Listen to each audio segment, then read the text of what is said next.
अगस्त 2021 राजस्थान की रहने वाली एक महिला अपने परिवार वालों के साथ मिलकर अपनी ही सास को मारने का प्लान बनाती है। इसके लिए बाकायदा वो गेहूं में रखने वाली दवाई यानी कि एक तरह का जहर उसे सब्जी में मिलाती है और अपनी सास को खिला देती है। थोड़ी ही देर बाद महिला की तबीयत खराब होने लगी। देखते ही देखते उन्हें उल्टियां होने लगी, जिसके बाद फौरन उन्हें हॉस्पिटल में एडमिट कराया गया, लेकिन इलाज के दौरान ही उनकी मौत हो गई। बहू के इस पूरे प्लान का खुलासा अब इस वारदात के 6 महीने बीत जाने के बाद हुआ है, क्योंकि 9 फरवरी 2023 को एफएसएल ने अपनी रिपोर्ट पुलिस को सौंप दी है, जिसमें पता चला है कि जहर देने से ही महिला की मौत हुई थी। आइए एक बार फिर से हम आपको जयपुर में वहीं पर लेकर चलते हैं जहां पर इस बहू ने यानी कि सरोज ने अपनी सास चंद्रकला को मारने की पूरी प्लानिंग की। लेकिन इसके पीछे की वजह क्या थी, उसके बारे में भी हम आपको बताते हैं। दरअसल 63 साल के अशोक कुमार अपनी पत्नी चंद्रकला, 35 साल के बेटे राहुल कावट और बेटी वंदना के साथ जयपुर में रहते थे।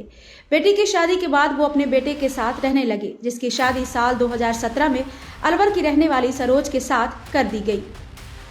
सरोज के ससुर अशोक का आरोप है कि शादी के बाद से ही सरोज काफी लड़ाई झगड़ा किया करती थी, खासकर अपनी सास से। इस दौरान वो अपने पिता और भाई को भी अपने घर बुला लेती और उनके साथ मिलकर झगड़े करती। इस दौरान वो अपने सास ससुर को जेल भेजने की धमकी देती। यह सिलसिला चलता रहा। साल 2018 में पोते के जन्म के बाद भी लड़ाई झगड़ा बंद नहीं हुआ। लगातार झगड़े से परिवार परेशान रहता। साल 2020 में सरोज के पिता रमेश अपनी बेटी के घर पहुंचे और बेटी को अलग घर में रहने के लिए बोलने लगे। इसके ठीक 7 दिन बाद ही सरोज अपने पिता के साथ घर चली गई।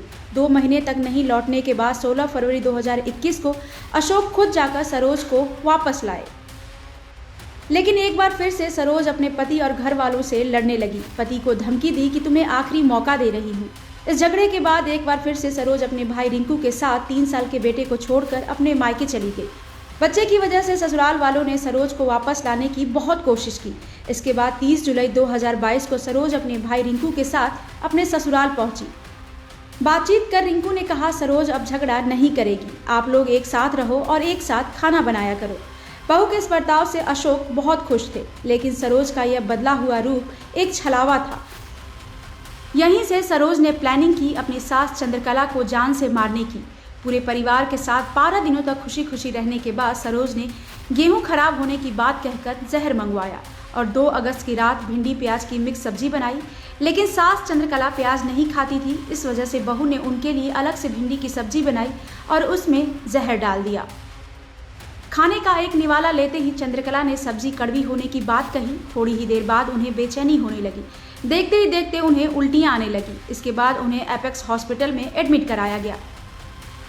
वो दिन था 2 अगस्त 2022। इलाज के दौरान डॉक्टर ने कहा कि इन्हें जहर दिया गया है। इनका इलाज तभी हो पाएगा जब ये पता चल जाए कि इन्हें कौन सा जहर दिया गया है। डॉक्टर के कहने पर बेटा राहुल तुरंत अपने घर पुड़िया देखने पहुंचा। राहुल के घर पहुंचने पर पत्नी सरोज बेडरूम में आराम से सोती मिली। किचन में खाने के बर्तन भी साफ थे, बची हुई रोटी गायब थी।